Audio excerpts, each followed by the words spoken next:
اللهم صل على سيدنا ومولانا محمد صاحب التاج والمعراج والبراق والعلم، دافع البلاء والوباء والقحط والمرض والألم، اسمه مكتوب مرفوع مشفوع منقوش في اللوح والقلم، سيد العرب والعجم، جسمه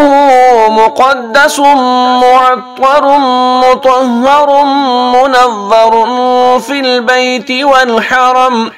شمس الضحى بدر الدجى صدر العلا نور الهدى كهف الورى مصباح الظلم، جميل الشيم شفيع الأمم صاحب الجود والكرم، والله عاصمه وجبريل خادمه والبراق مرقبه والمعراج سفره وسدرة المنتهى مقامه، وقاب قوسين مطلوبه والمطلوب مقصوده والمقصود موجوده، سيد المرسلين خاتم النبيين،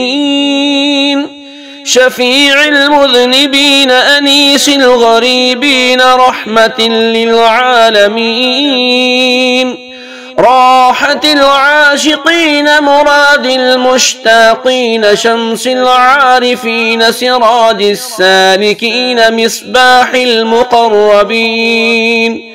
محب الفقراء والغرباء والمساكين، سيد الثقلين نبي الحرمين إمام القبلتين وسيلتنا في الدارين،